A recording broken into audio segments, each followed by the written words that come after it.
just to the point. And it's so funny because when your TED Talk came out, I was like, she's really like that in real life. Like, she's just bold. She's going to ask for what she wants. She's going to look confused when she doesn't get it. She's like, no. Like, you must not be understanding. Like, how are we going to figure this out? Like, what are we going to do? So I guess that's where we're going to start. Like, I absolutely loved seeing you over the years and you just telling me stories about kind of how you became who you are and the things that you've done and the things that worked. And like I said, I loved when your TED Talk came out because it was so you to a T. Like, being bold regardless of the situation you're in and regardless of like how and what you're trying to achieve. Where did that actually start for you? Like, how did you begin that practice of being bold? Well, first of all, I have to say this is so funny to me, Olivia, because I mean, by the way, does anyone call you Olivia except me? Honestly, like, my grandparents do sometimes. Well, there you go. Not many. Well, I have to just say this because I think it's adorable that, I've known you for very, very long. And, I always say you're my intern, which I don't, because how, speaking about being bold, you're bold, right? Yeah. You basically boldly contacted me and drove from Boston to New York to meet me when you had no idea who I was, but you wanted to work with me. And so bold attracts bold. And that's the first thing I have to say. And secondly, and over all of these years, because you've been so helpful to me in so many different ways. And I've said to you so many times, what can I help you with? What can I help you with? And this is the only thing you've ever asked of me, is to be on your podcast, which I find to be so cute and so funny. So let me just say that. And I'm so proud of you. Thank you. It's the truth. But to answer your question, I think a couple things. I think that we all are innately born with a certain personality type, right? So acting a certain way for some comes easier than it does for others. But I really do believe being bold is really a skill that you can hone and learn like anything else. If you want to be good at tennis, if you want to learn Spanish, whatever it is, you need to practice that, whatever that is, to get better at it and make it a skill. And so I think with me, I already had, I had a natural inclination to be bold because I was naturally very curious and interested in people and things. So that kind of helped me persevere a little bit. But I realized very early on that it's not really the people who are succeeding in life aren't the people who are the smartest. It's not the people who are the brilliant. It's the people who really just kind of go out there and just ask for something and just take a chance and take a risk. And I started to do that in very small little ways. And it was actually, I saw like a return on that investment. So I kind of kept on doubling down. And that became really my personality at a young enough age where it basically was in my plasticity, in my neuroplasticity, it became who I was to this day. So I guess that's a very I think that was like kind of a long version of how I did it and how other people can really kind of do it as well if they really do want to live the life they want versus live the life that they have.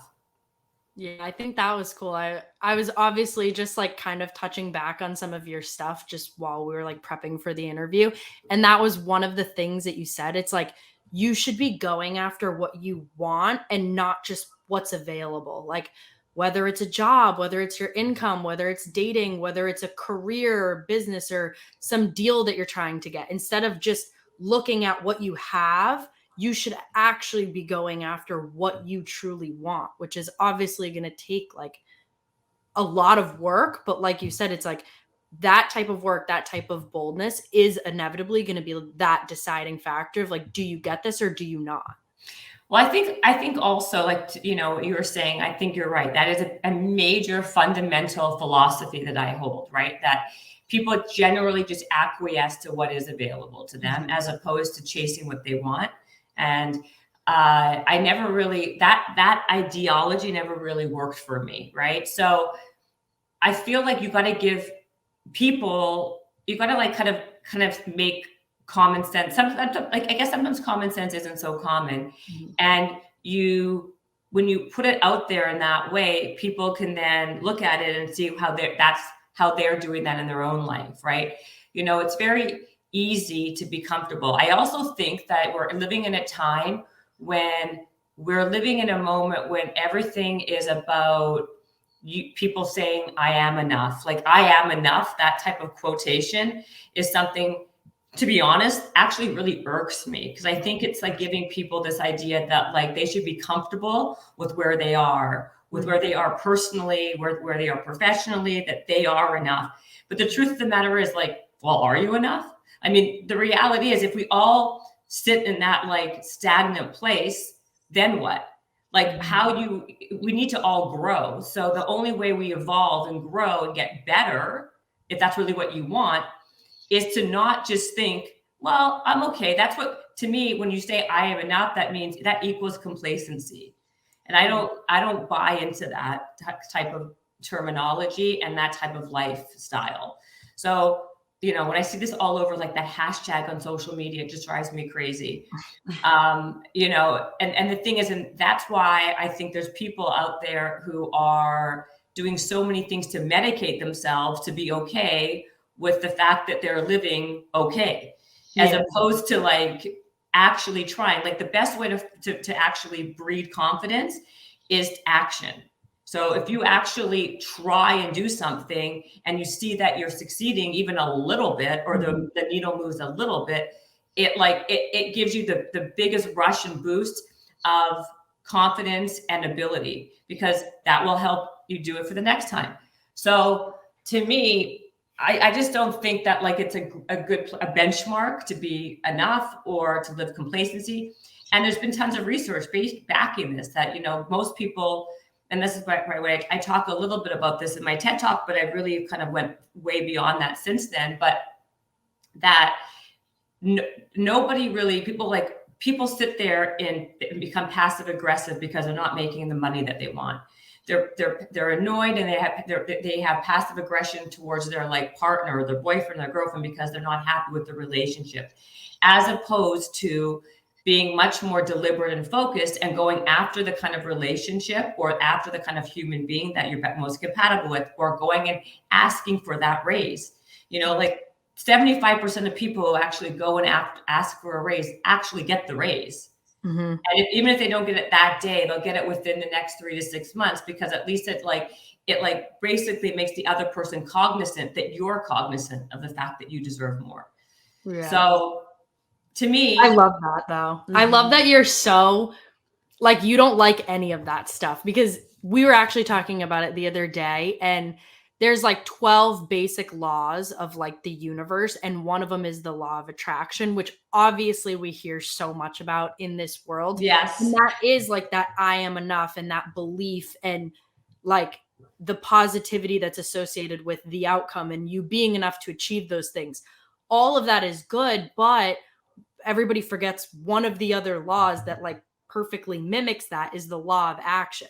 And the law of action is literally everything that you said, that you slowly but surely actually start to feel confident when you're doing those things day in and day out, just like you would in the gym. Like, you thinking about the gym and being like, I'm enough and I'm healthy and I'm fit, that's great, but you have to pair it with the actual action of going to the gym every single day. Right. I think the thing that's lacking in this whole thing is the hard work and work ethic to get to be to that place, right? Like, this whole idea, this whole law of attraction is nonsense, because it's not coupled with the fact you can attract what you want, but to attract what you want, you gotta put yourself in the position to be to achieve it. So how are you going to get what you want if you haven't trained for it anyway, and trained for it, worked for it, and went after it? Are you going to get it by sitting on your sofa and eating bonbons, watching Young and the Restless, or whatever soap opera or whatever? You're not going to get it that way, right? Like, to me, of course, the idea of law of attraction, to me, is putting yourself in the best position to win. And then you can, and for that to even happen. And I guess what I believe in is that things don't happen by accident. You have to create your own destiny. You got to create your own place in life, whatever that may be. And that requires hard work. And that requires you to put in the hours and time. But most people don't want to be doing that. They're looking for, it's like with the fitness stuff, right? Like I'm going to use an analogy here, but for fitness, I wrote my first book ever was called No Gym Required. And it was basically giving people these like simple solutions to be healthier and fit. And it really was very simple. It was like basic tools that you can have. Like, you can get the same results of going to the gym by just doing these body weight exercises, or, just not eating this, but like, having a clean diet, not eating any processed foods. People were not excited about that. They didn't they weren't interested in like the basics that required you to be disciplined and to put in the effort and time to actually exercise and work out, not eat the bad, to be disciplined, be consistent, because consistency equals success, also equals results, I should say. Everyone's looking for it. So, but the books that came out around my time that were doing really well were these like kooky magic bullets, right? Yeah. So like at the end of the day, that's sexier because people are looking for all these like accoutrements that aren't even as effective, because everyone's looking for a shortcut to get to where they want to go, which is, and I shouldn't say everyone, that's a very big blanket statement. I would say a lot of people. But the people that really kind of shine and stand out and rise to the top are typically the people who put in the most effort, that are the most consistent, that are doing the work. And the biggest thing that people are doing that actually succeed is delayed gratification. They wait for that gratification. So have you ever heard of the marshmallow? Yeah. Yeah. And it's so true, because in order for those things to happen, you've got to put in a lot of like things. You got to do a lot of stuff that you don't want to do to get to the stuff you really do want to do. Mm-hmm. And like going off all of this, I know you talked about your 10% target system, and I kind of wanted you to just like show an example of like something that worked for you, just so people can apply it. Cause I think it's really smart. You're not just doing it once, you're repetitively doing it. It's like the consistency that you're talking about. And I think that's super, super important. Well, I think that my whole life has been the 10% target, right? Because I guess the pillar point of that 10% target, right, is making 10 attempts at whatever you want most in life. Now, the caveat to that is, in that 10 attempts that you're making for that thing, you're doing it because most people are not even trying once. Majority, definitely not twice. So now what happens is, just by pure volume, your chances are definitely raised. But more than that, you're practicing the idea of resilience and failure. So every time people don't want to fail, they feel like losers if they're failing. So they don't want to put it out there. But the more that they attempt, the more comfortable they get with that attempt, with not succeeding, that'll allow them to, it gives them that resilience to keep on going. But more than anything, in that 10 attempts, if you don't get the goal that you wanted to get, another opportunity will present itself that you never knew existed. And that's really the core, is that like, I don't even tell people that in that 10% target or in life that you're going to get that exact thing that you want. But I guarantee that another opportunity will come up that you never even knew existed, that is way closer to what that goal was, into what you want and need in your life, versus than what you would have had if you otherwise never even tried. So it's really more of like an exercise in getting comfortable with failure and raising your chances of success by that alone, and letting yourself have other doors open for you just by that sheer ability of action. Definitely. And I think what a lot of people struggle with is they'll try it, like you said, once. They expect something's going to come of it, nothing does, and then they just give up and just stay where they are, complacent. So it's kind of making that, and like you said, you're opening all these different doors, even for jobs, like if we're applying to jobs and you just take the first one that you get, it might not be the right fit, but you got it, so you just take it. It's almost like the easy way out, Or even so much that it's more about like I say, instead of just going after a job, go after the kind of job that you want. Like, for example, I'm going to use Liv as an example, right? She was very methodical. She probably reached out to a bunch of people that she kind of liked or admired or thought they were in her lane that she was interested in kind of working for. Emailed them, and then was like, okay, whoever of this group of people, whoever emails me back. So she targeted and laser focused on what she wanted to do. I guess I was on that list, fortunately for me. I respond, you know what I mean? She takes the initiative and the wherewithal and the boldness to actually drive in the cold winter weather from Boston to New York on her own dime and meet me. She created her own opportunity. She created her own destiny. She made something happen. So she's not just sitting there with this law of attraction of it will happen. Mm-hmm. Yeah, it will happen if you go from A to B, take the right steps and actually do it. Then those doors open better for you. Yeah. That's my point. And it's so funny because when I did that, there was 2 influences that did that, and they've both been on our podcast. So I had just gone to a Tony Robbins seminar, and I don't even know if I feel like I've probably told you this, but maybe not. No, you never told me this. Okay, so I had just gone to a Tony Robbins seminar, maybe that November or something. I think it was early November, something like that. I went down to Florida and I did a Tony Robbins seminar. Which one did you do? This was the what is it called? It's Date with Destiny? It wasn't Date with Destiny, no. That's what I just thought of. It was the 3-day within that one, Unleash the Power Within. All right. So I had done that with 3 days with my brother, and on the way there, he was reading a book by Grant Cardone called The 10X Rule. So when we left and we're talking about it on the plane, our ideas, it's so funny because he had a great life and job opportunity that came from it. And so did I, because we're sitting there and we're like, okay, these are the things that we want to do. These are the type of people we want to work with. We took the stuff that we learned from Tony Robbins and the stuff that we learned from Grant Cardone in the book. And we were like, let's just 10X whatever we were going to do.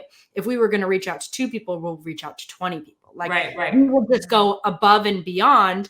And the same thing with Tony Robbins. It was very intentional, make sure that these things are aligned, make sure that this is what you want to do in the future. Kind of like how you were saying, it's don't just apply to any jobs, be intentional with it. So we took that from both of them. And I did do that. I reached out to a bunch of people that I was like, I think this would be a great fit. I love what they're doing. I think they could gain something from me. I think I could gain something from them. And then that's how I ended up meeting you, which ended up being in December, literally maybe a month and a half later. Yeah, exactly. And so and what I responded to was your intention, how you kind of were focused, intentionality. It was, you were so bold and just so out there doing it. I was so impressed by that.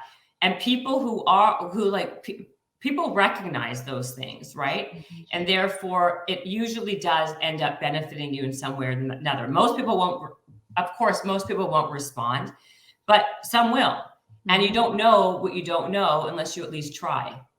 I agree. I couldn't agree more. I think that's the biggest thing, like you said, is most people don't end up trying. And it's so funny just knowing you in real life, because you do this so well with networking and with meeting people. You are so yourself. You are so bold. If there's something you're asking for, if there's something you can do for somebody else, you're doing it. You're making it clear and known that those are your intentions, just vice versa, whatever. But it's so funny because you do this in your career and your business, but you also do this so much in your networking. Like there's very few people that I've met that I'm like, they're a great networker. Like they just meet people and they connect with people and they gravitate to people and it just works out. Thank you. I appreciate that. Well, I think there's a lot that you just said that there. Number one, I think is to what I said at the beginning of this podcast was I'm a naturally interested and curious person. Mm-hmm. And I think that people really appreciate that quality because I'm not talking to someone, and I think this is a good thing for people to know. When you're trying to like make a connection with someone, it shouldn't just be, you have to be a really good listener. I think listening is really underrated and people talk too much. I think what a really good tip for people would be to maybe like not talk so much and listen more. Because I think when people feel that they're being heard, it makes them feel genuinely like they feel listened to, they feel important, they feel like you're actually paying attention. This is not just a disingenuous conversation. Mm-hmm. And I think a lot of times in networking, people lead with what they want. You know, how can you help me? Or I need this. But like, you know, there is some massaging of that situation. You can still get what you want. And I'm not talking in a very Machiavellian way, but I'm talking from a place of like truly understanding where the other person is coming from, listening to who they are, not what they do, but who they are. It's a very big distinction. Some of my best networking didn't come from me like honing in sometimes and being, okay, what do you do? Da-da-da-da-da-da. It's more about like, I'm actually curious and genuinely interested in the person, and then things kind of blossom. But I will also say to you that authenticity is a very, very important piece of this as well, right? Because if sometimes depending on like where I am in the network, in where I am with the person or where I am, I sometimes may be extremely blunt and say, this is what I need. Do you think you can help me? But I don't do it in an off-putting way.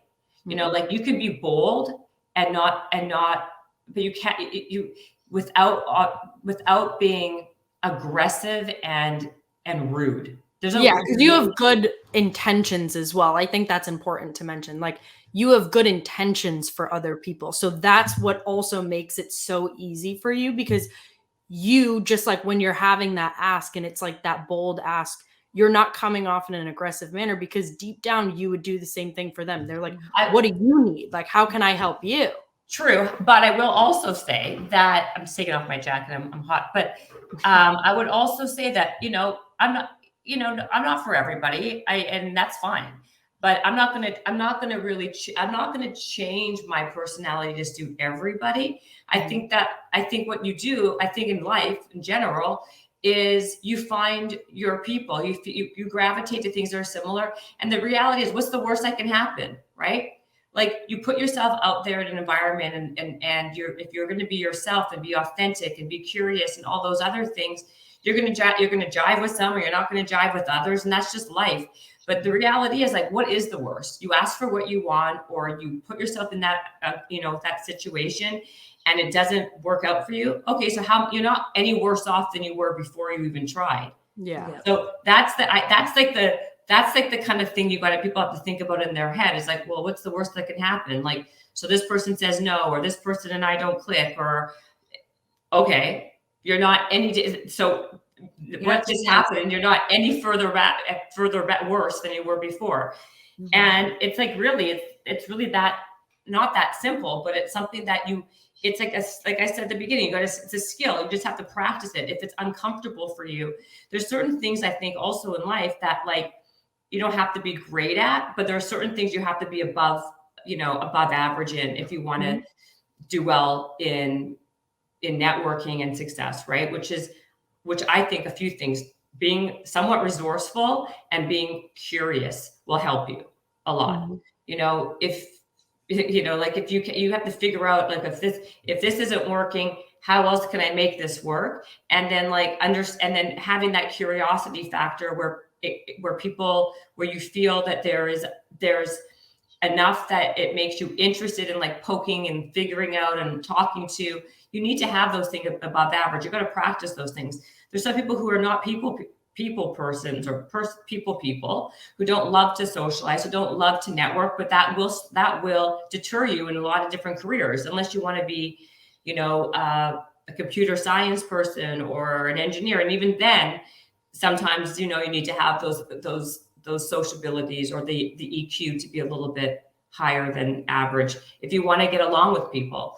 People now can hide behind their computer a little bit, but I think that if you can master even a little bit the idea of being resourceful and being a little bit more curious and being more bold, it will behoove you in most things. Even if it's just like that 1% a day, like if you focus every day on just being 1% more bold and 1% more resourceful and 1% more ambitious and showing up for yourself, whatever the case may be. Right. If you just work on that daily, it's like anything else I always say on my podcast. It's like every single thing in your life is a muscle. And like you said, some people are going to have like more natural gifts and abilities in one way than another, but that doesn't change anyone from the fact that you can still show up every day and do the hard thing.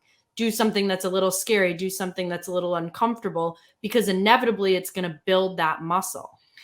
Also being very comfortable with what you're good at and what you're bad at, I'm very comfortable, as you know, Liv. I know I think being self-aware is probably, I should say, I said earlier, the curiosity and the being resourceful, but I would say number one is having really good self-awareness, because if you don't have that, then it's really hard to even know if you're good or bad at if you need to work on being a little more curious, if you need to work on being a little bit more assertive or whatever it is. But being self-aware also helps you learn and being realistic with yourself of like, okay, you know what, like this is the stuff I'm really kind of good at or good at, like I'm strong in. These are the things I'm really weak in, or like I need a lot of assistance in. First, like knowing that is super important. And then you can find other people to like balance out what you're not great at. You don't have to be great at everything. You need to be good at maybe one thing and lean really, really deep and hard into that, and get good enough. This is where the good enough is okay. At other areas enough so you can like get by, but you find somebody who can balance out what you're really not strong in. And that's like, how many times have I called you, Olivia, I'm so terrible at that, like social media or, video making or whatever the stuff, like administrative. I mean, like, I'm actually bad at everything except a couple things that I think I'm pretty good at, which has allowed me to do a lot of different things. But I went super heavy and hard into those things. And I think that's what everybody should be doing. And when they're in their 20s, this is a great time for that exploration. Try a lot of things, figure out what you want to do, because you're not going to know what you don't know unless you go out there and do these things. You got to go up there and like try as many things as possible to know not only what you're good at, but what you like to do. Because if you don't like to do something, you're not going to do it. How many things have you tried since I've met you? My God. Yeah. I mean, I think that's the biggest thing is you want to like treat life as like a little charcuterie board where you're just like, oh, you just kind of like try this, especially when I was living in LA. Like that was the biggest thing, like going to events, seeing people, seeing things that they have going on. Like, is that interesting to me? Is that something I see myself doing? Is that something that, like you said, would I be good at this? Having the self-awareness of what are my few key strengths? What are the things that are really going to put me on that next level? Something that I'm really good at versus what are those things that I should hire other people for? What are the things that like I will never be good at? I will never enjoy. Those are things that you kind of outsource.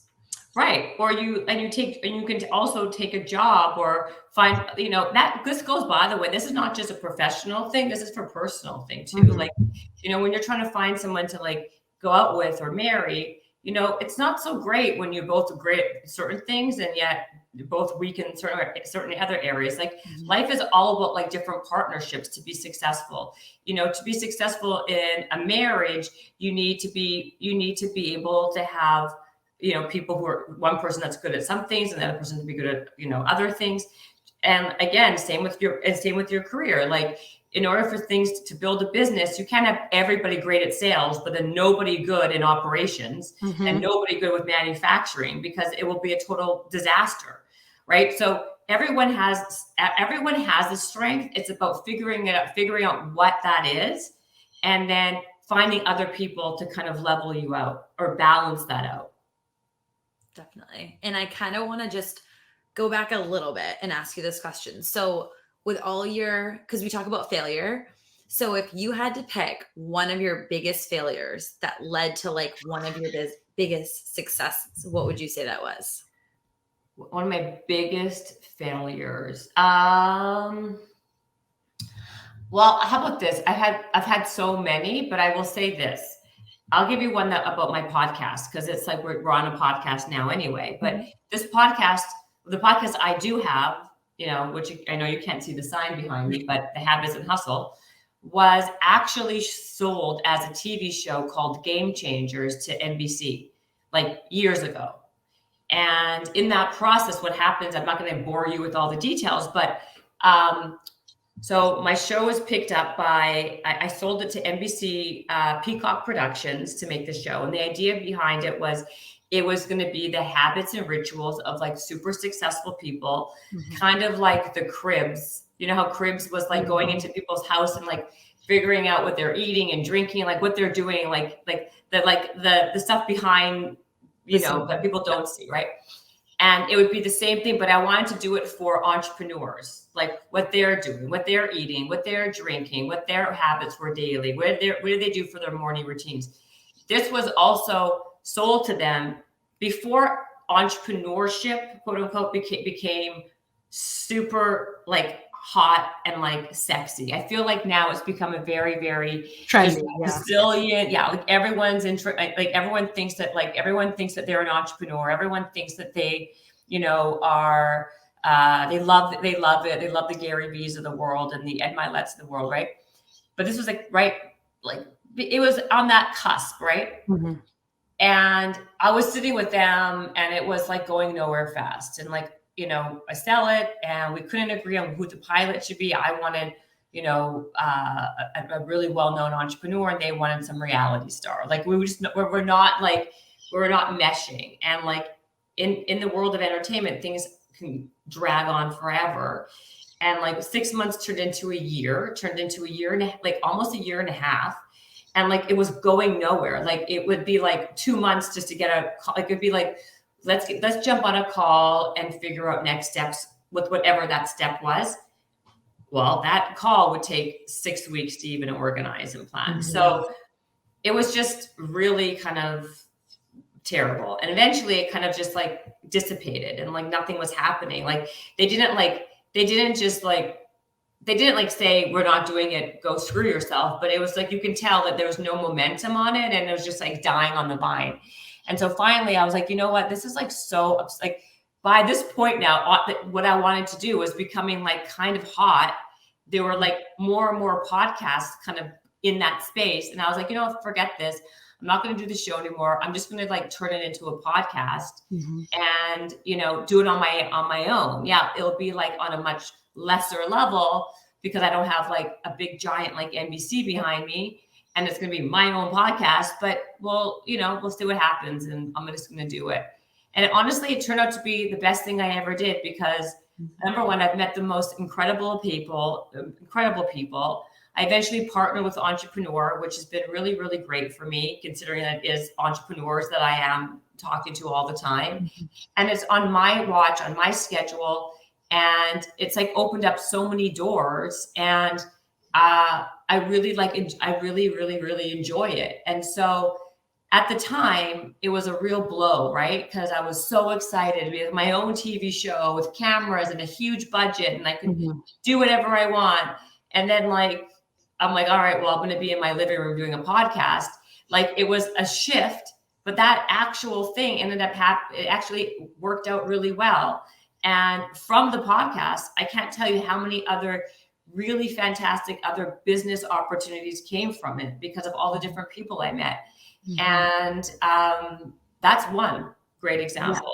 And I couldn't even call my podcast Game Changers because it was already taken, and that name, anyway, long story short, but at the bottom line is that's one of a gazillion failures. I mean, my whole life has been one big failure. And I even say that sometimes that like I have like a PhD in falling or a master's in falling, but I have like a PhD in getting back up because you have to have that kind of attitude. You can't let like something that, doesn't work out deter you from going to get back up and trying again. You don't change your goal necessary, but you can change your plan. And that to me is really what it's all about.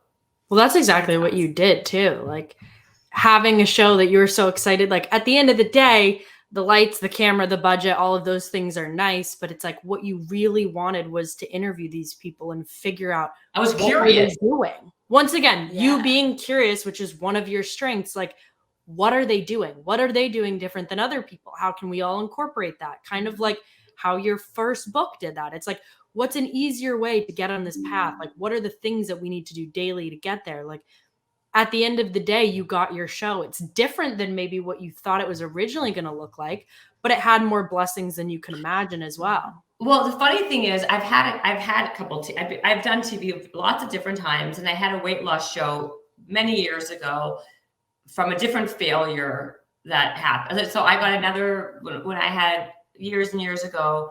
I had a company that I had a really big deal of another bigger a shoe company that was going to buy me. They were going to acquire me, and it was all great. And then the deal kind of like fell apart, and I was really, really upset. And then this TV show happened, which obviously again opened up a lot of different doors for me. But what I was going to say is, funnily enough, from that experience, I realized actually I don't really love having a TV show. Like it's great on some effects because you get a budget and you can get up. It gives you a platform then to do other things. But the schedule I don't love. There's a lot of hours. It's a grind. It didn't really I didn't enjoy that process. The show was different. It was obviously a weight loss show, and I had like a team of people I worked with, and the other guy had another team. But it was like the hours were just a grind, and many of them, and you're sitting on you're waiting. It's a lot of like hurry up and wait for like hours and hours, which doesn't work for me. I don't love being on other people's schedule. I know that about me. I'm self-aware to know that doesn't work for me. So in reality, this podcast actually worked out for me with the fact that like it was a blessing in disguise that it never happened. Does that make sense? Yeah. And I feel like it's almost a peace of mind for people to hear that. Like you're going to do things and you're going to fail. It could be miserable. It could be hard at the time, but it always sets you up for something more beautiful on the other end. Right. If you keep pushing like you did, which is awesome. And like, look at you now at the podcast. It's awesome. Well, I just let you know, because I just really like it. And it, like, again, at the end of the day, if you don't like what you're doing, then that's really the bigger problem, right? Then you're really not living your best life. Like to me, success to me isn't about just making lots and lots of money. Success is actually having a rich life that's satisfying and satiating. And it's very different for different people. For a lot of people, having a really successful life is to be like a great mom that is a stay-at-home mom that's very engaged with their kids, and that's what they want to do. And if they feel that that's satiating, then they have a really successful life, I mean, I have kids too, by the way, and I love being with them. That don't get me wrong, but it's important for me also to have a career because it feeds a part of me that's really important.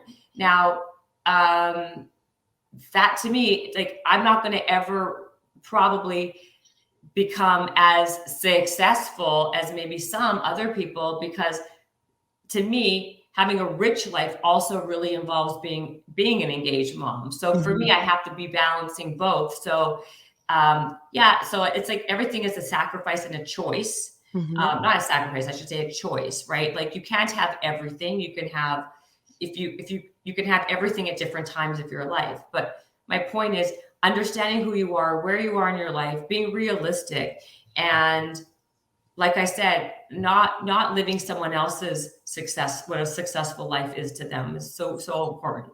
You know, a lot of people, and me included for a long time, or I conflicted, is to have a certain life that my mom would be proud of, or, you know, I'm sure other people would feel the same way, but it's not really close. It's not really what they want. So when people really dig deep into what makes them happy, what makes them feel fulfilled and satisfied, sometimes it's not about just being a super successful entrepreneur. There's a lot of other like details in there. So to me, a successful life really equals having a rich, satisfying life, whatever picture that is for somebody. Yeah, it's funny too, because I think that's like where it worked out so well, the way that Habits and Hustles has unfolded. Like it's allowed you to do and be both, and it's given you so many blessings. And I know you have so many friendships made from that, that it's like maybe that was the biggest win that you had overall, when it's like originally I thought this was going to be a TV show, but look, it gave me all of these other opportunities that maybe a TV show wouldn't have. So it's like in a weird way, it all works out in the end.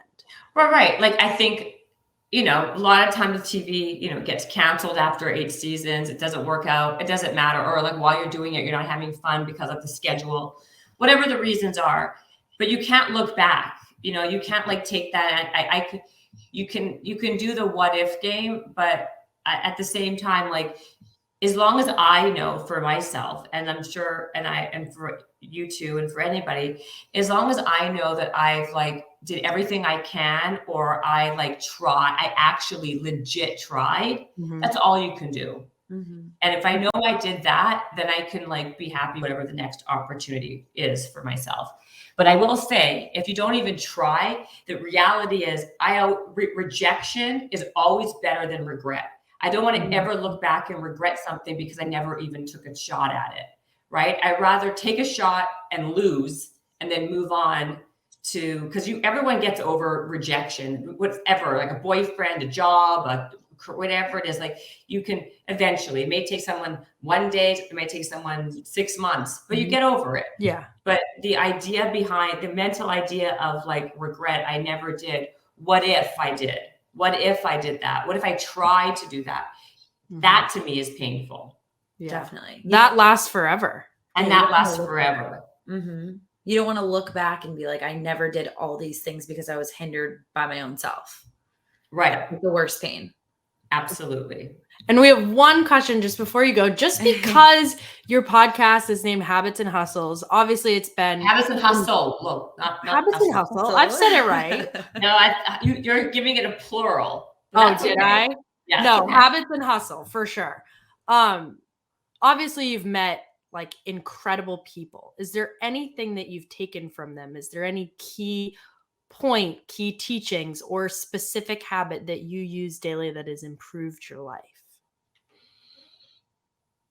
You know what's so funny? What I think that the common thread line that everyone's always said is always have gratitude. They have a gratitude journal. I think gratitude is exceptionally important.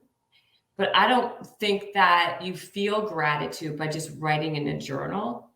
I think you get gratitude. I feel like people get gratitude more from actually telling other people how much they mean to you, how important they are, and expressing it verbally makes you feel much more gratified from that experience. Than just writing something in a journal. So that was from actually a couple things. And because of that, I had Amanda Knox on my podcast, who I found to be fascinating. And I was asking her, like, how did she like get through, you know, being in an Italian prison as a young girl? She was like 21 years old. And you know, how did she like do that? And she had this thing called negative visualization, where she would visualize like the worst case scenario ever, and then kind of like recognize where she was in her life, and it wasn't that. So there was like a feeling of like gratitude from it. Like, ooh. Like, so even this girl who's in jail in a foreign country, like away from her family, she visualized something so much worse. It might sound kind of morbid, but then realized it could always be worse. You know, I think to me that was like something that really stuck out from all the people I've had on, that like really kind of like landed and resonated with me in a very, very different way. That sometimes when I'm in a place where I don't have that gratitude, I think about that and think about I put myself in a situation that God forbid was much worse, and then bring myself back to where I am. And then like that to me has been like a really good, helpful habit or tip. I love that. It's almost like, it's so typical of you, but it's almost like the physical practice of it and not just the mental awareness of it. 100%. Actually doing it.